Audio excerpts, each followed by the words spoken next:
a pretty simple talk. I just like to sort of present or speak about rather the concept of reward as sort of a central idea in the Quran for in its references to God's relationship with humanity.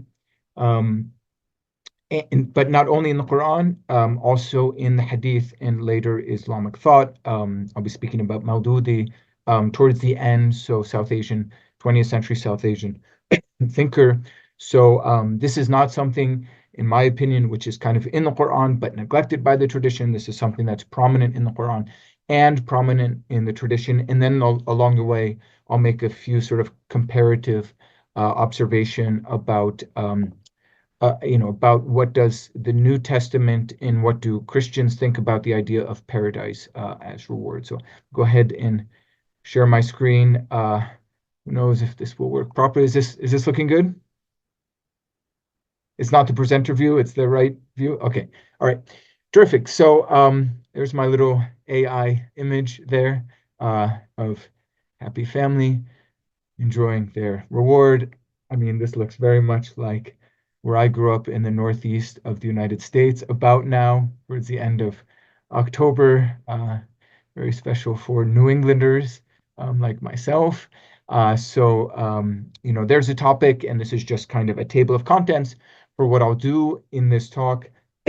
First, just present a little bit of data from the Quran on the question of paradise as a reward. It's a very, very prominent theme. I'll introduce some of the basic terms in Arabic around this and a little bit of, as I see it, the theology, which is sort of behind it. And then I'll turn much more quickly or much more briefly to paradise in the Hadith. I'll basically just show you a couple of Hadith among many about paradise, and then something about New Testament, and I'll speak about Ephraim a little bit, a Syriac church father, on paradise. And then, as I mentioned, I'd like to just kind of, as an example, which is meant to show, let's say, the longevity or the enduring importance of the concept of paradise as a reward, I'll use the example of the South Asian thinker Maududi, and then there'll be a brief conclusion on the love of God in Islam and Christianity, and then we'll move to a debate. Okay, so first topic, as you see, is paradise as a reward. In the Quran, so you see a bunch of verses there, which I won't read through all of them. I'll just sort of speak through some bullet points, and if you want to kind of glance over the verses at the same time. The starting point maybe for the whole concept of paradise is a larger vision or framework as I see it. Again, I'm open to hearing pushback or debating it, but as I see it, a larger vision that the Quran has for the God-human relationship, which is that God imposes a set of commandments or responsibilities upon humanity, which is basically Sharia. So this is God's will for humans is Sharia. Muslim theologians use the word taklif to describe, this imposition. So, God is not the God of the philosophers, not the God of Aristotle or Socrates, who's just kind of hanging around, in the cosmos, just being self-thinking thought. This is a God that, specifically imposes a set of commandments upon humanity. And so therefore, the human response has sort of two steps, again, as I see it. First is the quest to understand what it is that God has imposed upon us. And so this is, basically jurisprudence or fiqh. I mean, there are a million questions here that could be worked out in more granular detail about, whose job it is to work through these questions, to do jurisprudence. What is the role of sort of the simple believer in this whole process? But if I can sort of, generalize in a really simplistic way, I mean, humanity generally has these two tasks. One is to understand what God wants, and the second is to obey or to carry out those things. So, I mean, it's worth just noting here that step one is complicated and step two is complicated. So I want to say something about both of those two steps and the complications that they involve.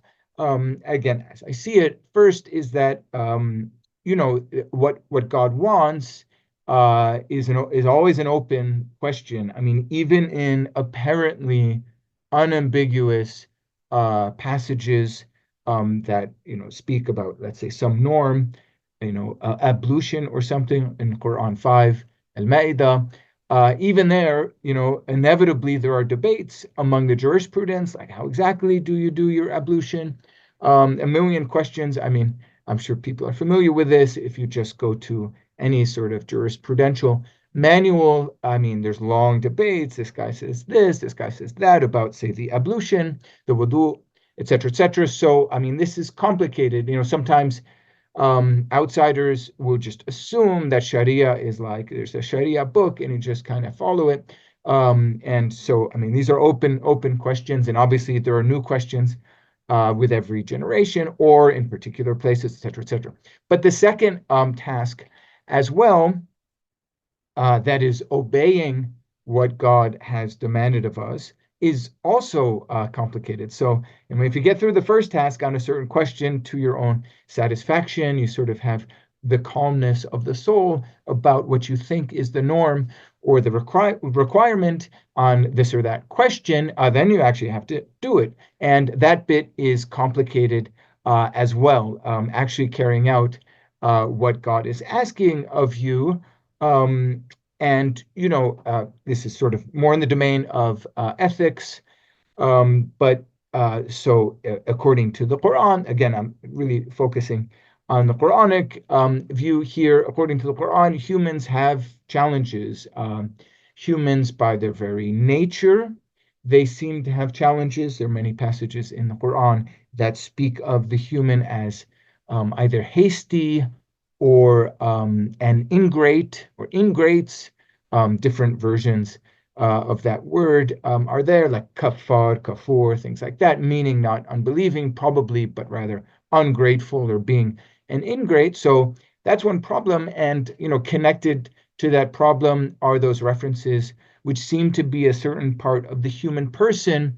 Sorry, let me rephrase it. Those references to the nefs, so this Arabic word which you see there over here, to the nefs,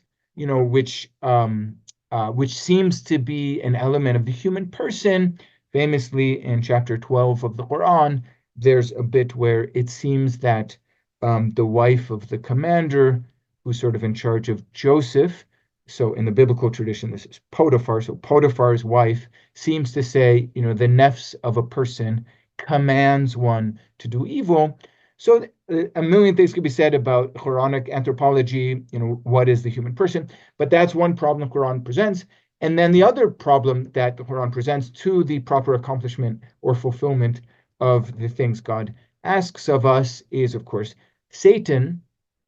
There are a number of passages in the Quran where Satan, after he's been sent down to the world from the garden, speaks to God and asks for reprieve and sort of announces to God his plan to sort of basically get revenge against humans, since it's humans that caused his own downfall. Remember the story of God's command to the angels to bow down before Adam.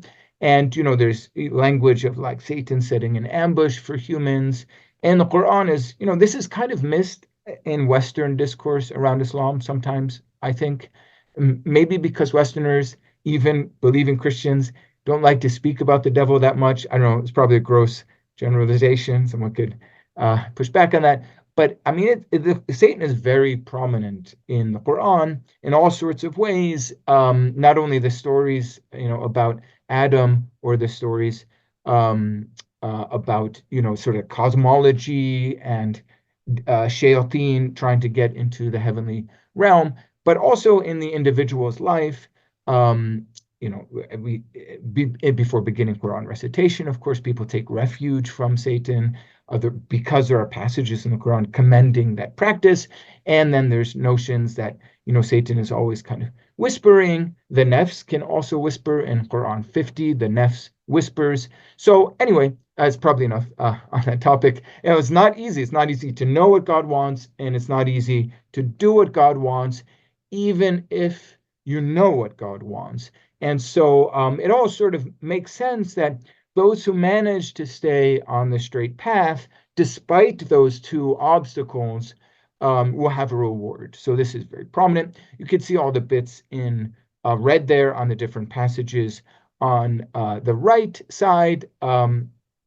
So all of this is language about the reward that you get, which is, this will be on the next slide, but which is Jannah, or paradise, or the heavenly garden. So ajr is used a lot as a reward. I mean, at least in modern standard Arabic, that means more literally a payment.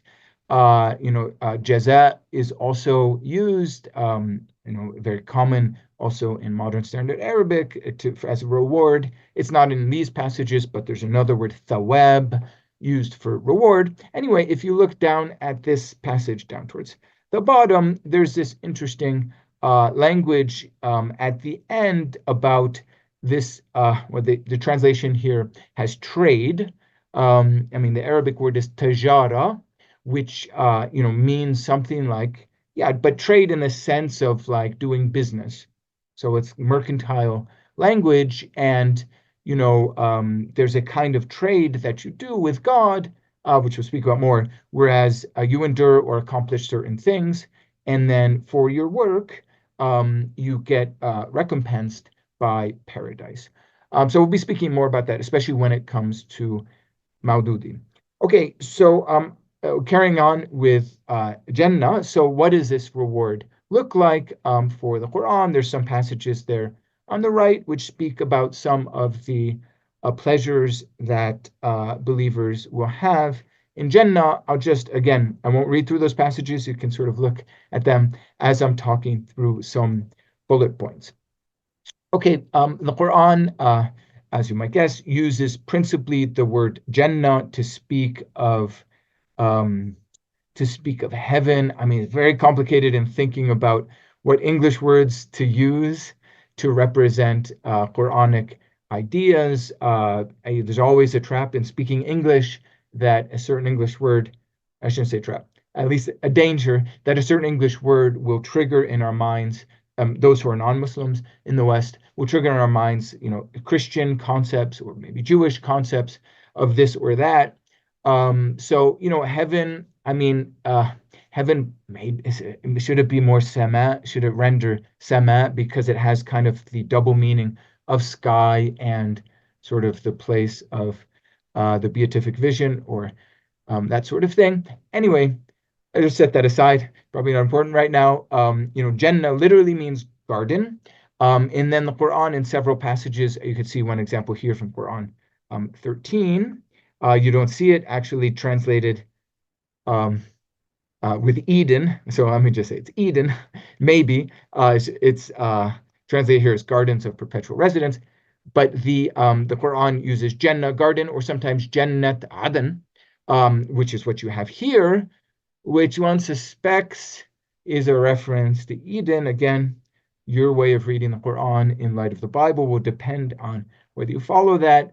Arabic, the root there has something to do with timelessness or eternity, hence the rather poetic translation here, perpetual residence. We could speak more about that. Is it actually the Garden of Eden? Actually, I think it matters a little bit. Quran, I don't have a passage showing this, but elsewhere uses the word firdaus in Arabic. Very, very interesting word. I think it came into the Quran probably through Greek, but the ultimate origin is Persian, or Middle Persian, where it means a walled garden. So anyway, Hebrew also has gen, which is etymologically related to Jannah. Syriac also has a related word to that. So the language of garden for paradise is just, is one of these questions that you may assume Christian ideas and Islamic ideas are the same. But I mean, the Quran especially likes this term to speak of the place where one receives a reward, garden. Um, Quran is also pretty clear that one goes to the garden only at the day of resurrection. So, you don't immediately have your heavenly reward when you die. Maybe the martyrs are an exception. It's not really important right now. It is important, but not right now. So when you die, basically you fall into the sleep of the soul. The body's in the tomb, the soul is sleeping. Although it's not used this way in the Quran, in other later Islamic discourse, this is what's called barzakh, this period of waiting. And then the day of resurrection, it's debated, but some folks at least will go to the heavenly garden. So that's an important point, just kind of to know generally. It is the garden in which you will receive your reward, the same as the garden in which Adam and Eve were created. So, I mean, I think if you go to like a fatwa site where some Muslim authorities ask a question, you kind of hear both sides about this. The use of the phrase Jannat Adan, uh, kind of in a more historical critical way, suggests that the Quran does conceive of the heavenly garden, the place of reward, as the same. There's some reason to believe the Quran does believe that the garden of Adam and Eve was not in Iraq, Mesopotamia, but was in the heavenly realm. I could speak more about that if it's interesting. Actually, it'll kind of come up with Ephraim when we speak about Ephraim, who seems to have a similar idea. The real point about the descriptions on the right-hand side, at least as I see it, is just to emphasize the pleasures one will receive in the garden. All of this is meant to, comfort and encourage believers as, they're engaging in the challenging task of sticking to the things that God has asked or imposed upon them. The phrase Jannat and Na'im sort of expresses that even more clearly. Gardens, literally it's plural there, but gardens of pleasure, that's a pretty common way of speaking about the place of heavenly reward in the Quran. Now, in terms of the question I'd like to introduce for our discussion afterwards, just to clarify, I'm not really making an argument here about whether the Quranic descriptions of the garden are, intended to be literal or metaphorical or physical or spiritual. When we have our resurrected bodies, at least those who get into the garden, will they actually eat fruit, physically eat fruit? And this leads, the overwhelming consensus of the medieval tradition is yes, it will really eat fruit. And so that leads to questions and traditions. Sorry to be a bit precise here about like, okay, what happens with your waste when you eat fruit? And then there are different traditions about what happens to your waste, and it's not like what happens here in this world.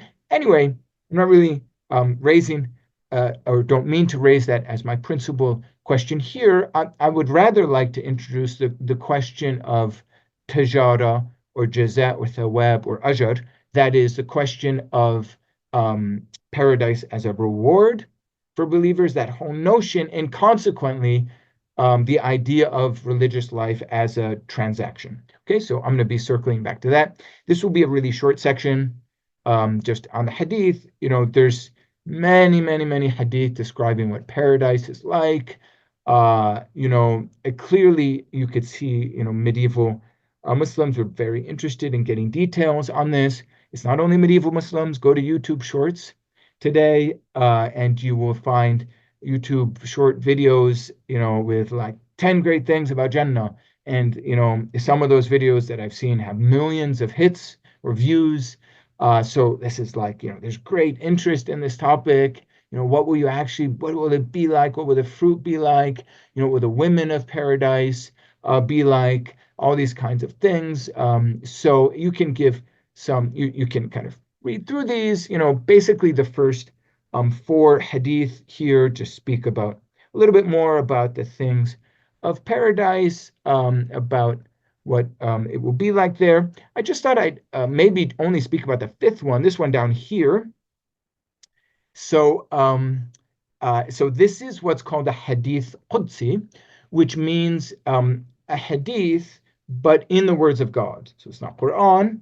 It's considered to be hadith, and it is included in the hadith collections. But whereas most hadith are things Muhammad said, did, or approved of, these hadith are things that Muhammad said that God said to him, but didn't say to him as Quran, as part of the Quran, said to him separately.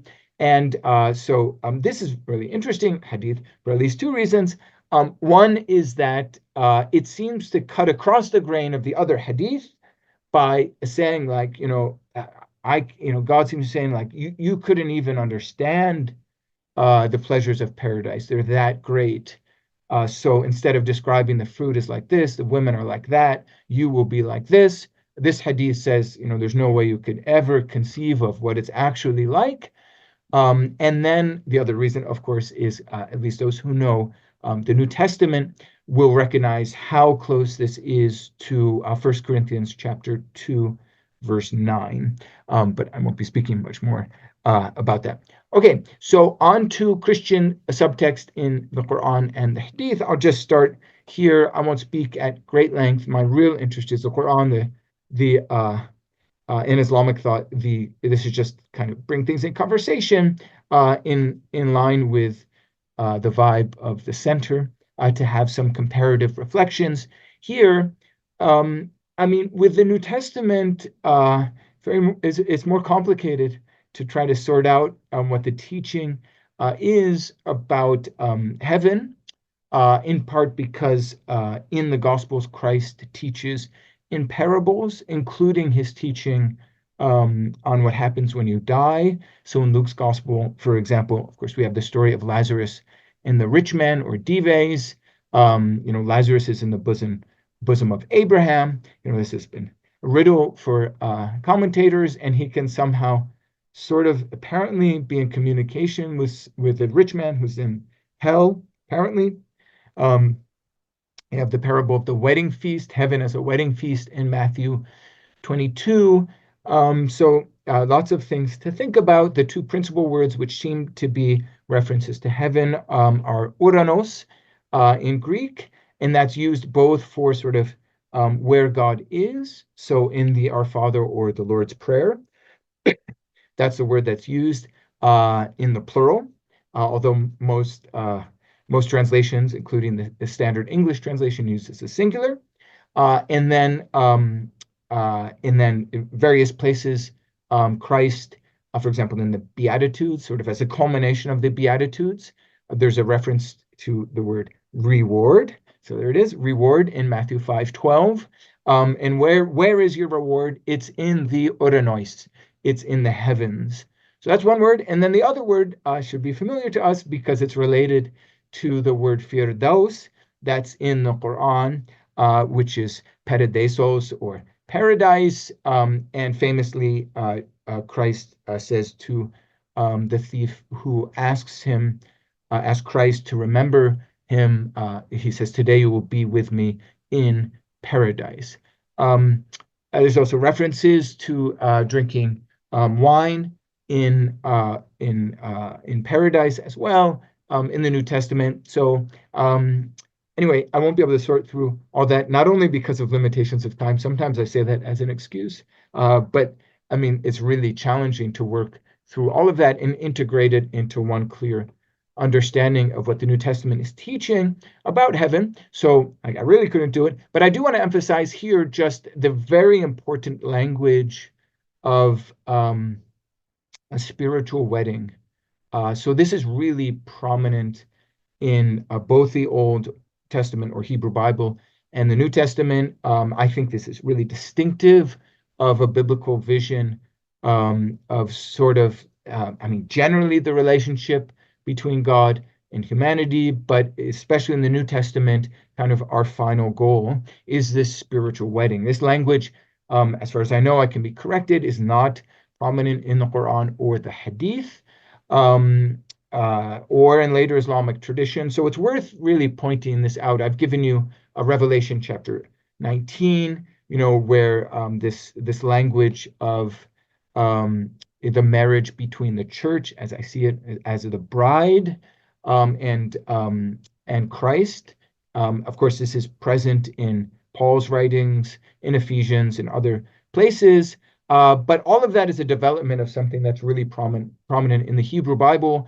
I mean, Hosea, the book of Hosea is kind of all about this, but there's also passages like Isaiah 62, this language that there, of course, it's God and Israel. The spiritual marriage or wedding is between God and Israel. It's in Isaiah and Jeremiah and some other places too. Okay, so all right, I think I'll go about 10 to 15 minutes more. So we're over halfway. That's your consolation now. All right, so I won't spend too much time on this, but I think it's really important to point out in thinking through the Quran and its language on the garden, on Jannah, that Ephraim, just a brief reminder that Ephraim is a Christian. He dies in AD 373. He lived mostly in Edessa, which is modern day Turkey. And among his writing, I mean, he's like a massive, massive, massive figure in the Syriac tradition. It's because he lived and wrote before the Council of Chalcedon. He's like a shared treasure for all of the different Syriac-speaking churches, which kind of split up after 451 with Chalcedon or earlier with Ephesus.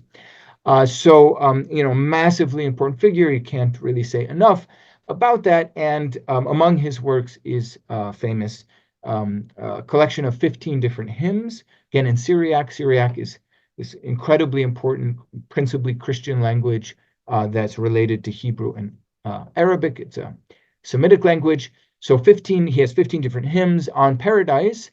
And, interesting to note that he presents paradise as a garden, probably of the garden, the same as the garden of Adam and Eve. But I'm not a specialist, so you have there at Oxford the master of Syriac studies, Sebastian Brock, and other distinguished Syriac studies scholars.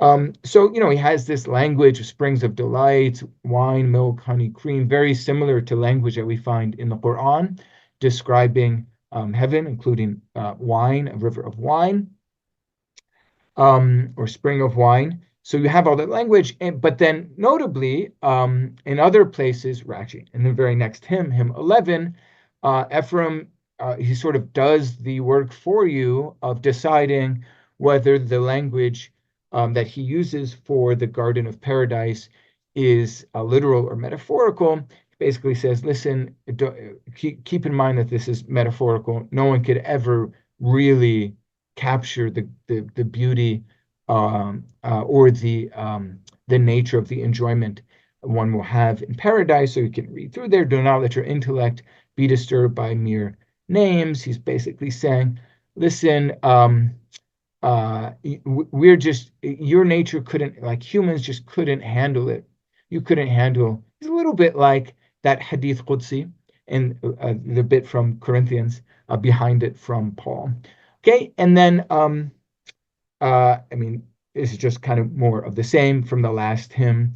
A beautiful passage here. We're kind of invoking God, interestingly referred to as the Merciful One. People know God is referred to as Ar-Rahman, the Merciful One in the Quran, and you can read all that stuff there. Okay, so I'm kind of going all over the place. So I just realized, so the Quran up to Hadith, kind of back to Bible, forward to Ephraim, and now we're fast forwarding many centuries for just the last bit of discussion here on Maududi's vision of paradise as a reward.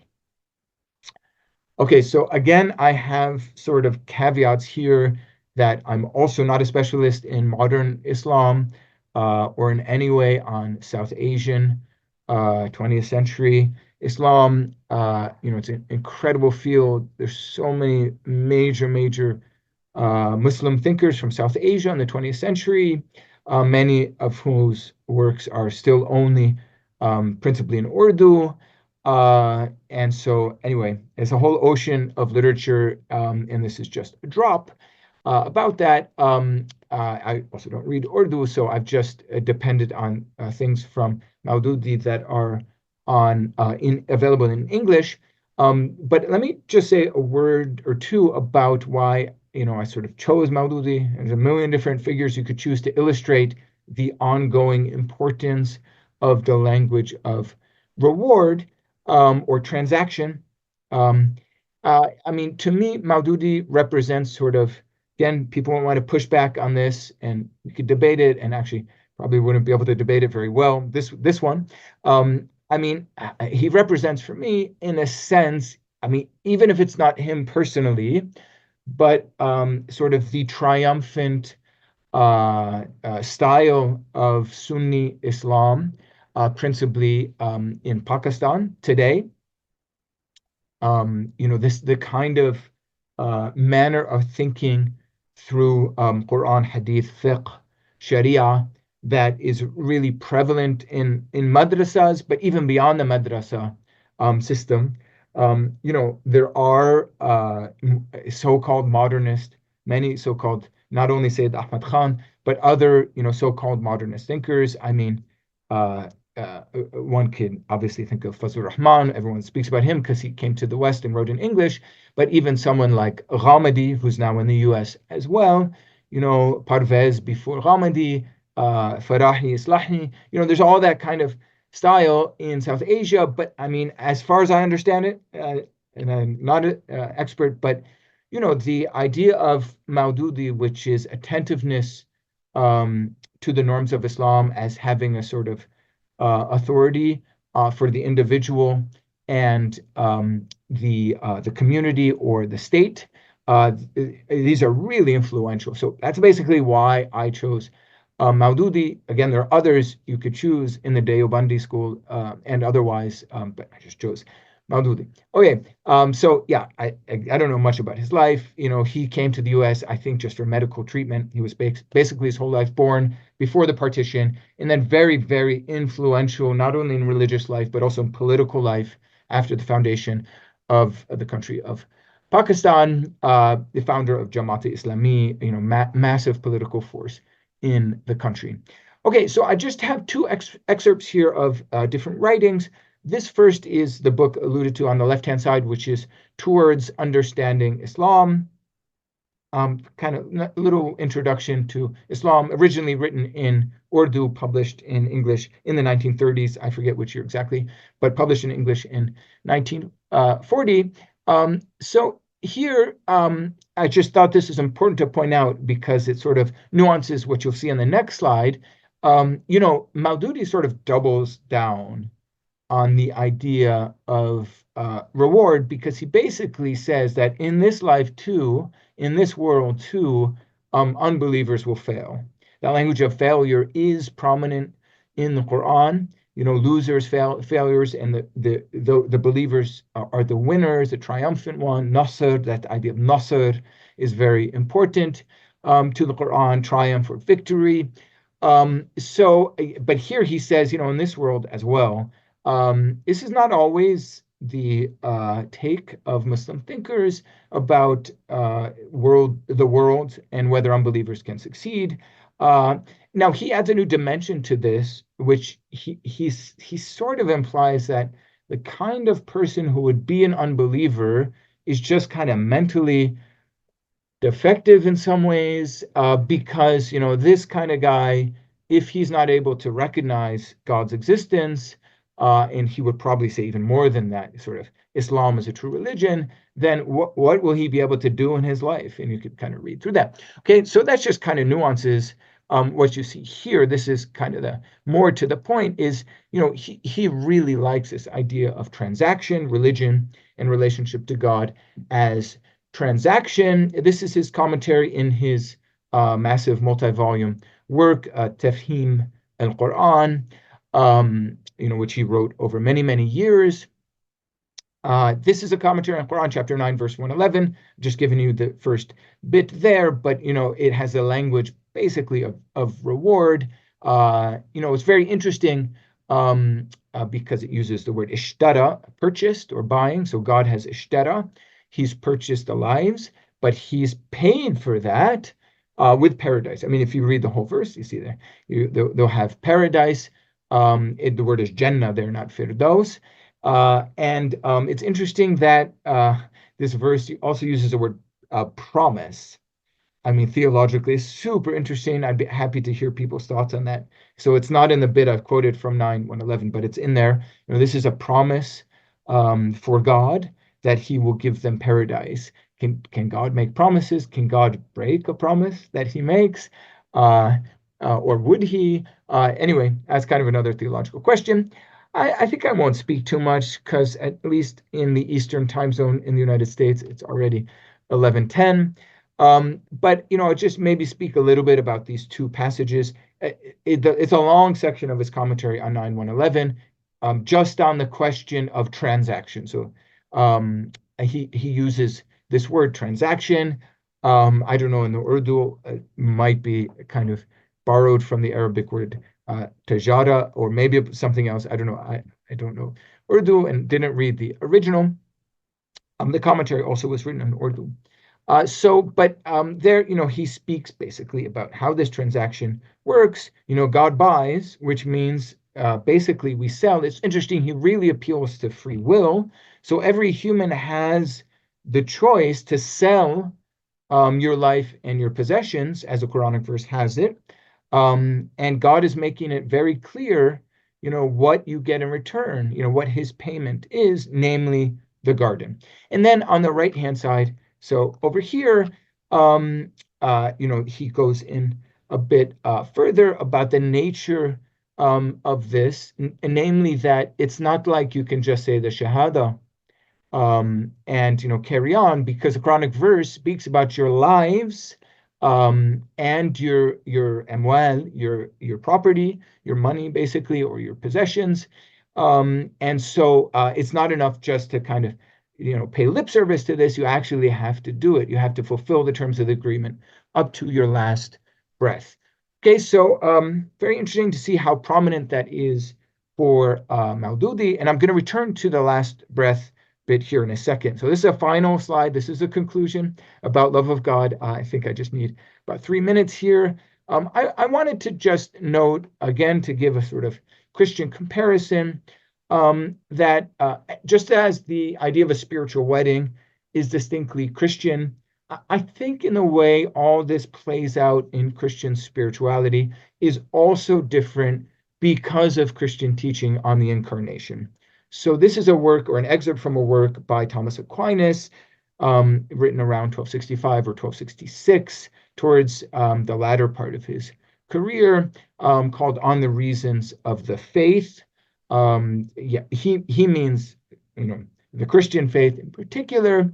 But it's just interesting to note the different ways in which this passage on the reason for the incarnation, which Thomas believes is fitting, but not necessary. That is not the only way God could save everyone. So why is it fitting? And he sort of explains there the business or in the passages that are in blue. So you could read through those and just see how he explains things. And my only point in including this on the final slide is just to note, things really are different. And I think it's important to emphasize difference, and then, similarity or agreement when there is agreement, and difference when there's difference. So I do think the language on the spiritual wedding, which is rooted in the Old Testament, and the teaching on the incarnation, and how that's related to our destiny, probably the wrong word to use, related to what happens after we die. I think that's kind of distinct in Christian thinking. We can speak about that more, but let me just kind of conclude on a point of agreement, not of difference. That's kind of my summary there of the whole argument. Reward is really important. It's not just in the Quran. It's in the 20th and 21st century. It was all over Muslim Twitter, Muslim YouTube, probably TikTok, although I don't go there. I mean, I acknowledge and I concede that other Muslims speak about other ways in which the relationship between God and humanity sort of plays out. They might speak of the story about Rabia al-Adawiya and, don't love God for paradise or hell, just love him for his own sake. I mean, honestly, my assessment is that kind of fascination with the alternative way of conceiving of the God-human relationship. You hear about it a lot in the West, especially in academic circles and dialogue circles. But in the Muslim majority world, again, as I've experienced it's not the principal way. It's a minority way of thinking of the relationship between God and humanity. However, really important to note that I think we need to, like with my students at Notre Dame and generally, in the West, it's really important to emphasize something that I think is universal for Muslims, which is that attentiveness to Sharia, is not just self-serving. It's not just, to get, eat the fruit or drink from the howd, the famous basin of the Prophet in paradise, but it is an expression of love of God.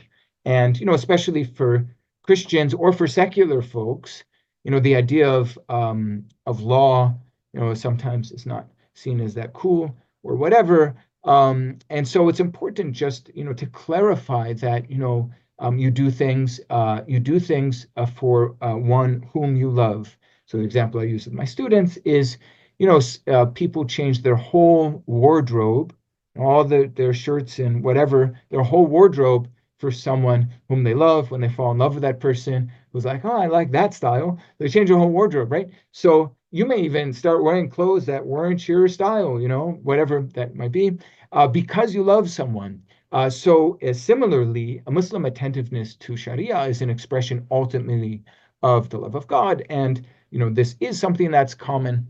And there's the quotation from John where Jesus says something like that. Okay, I'll wrap up there. Thank you.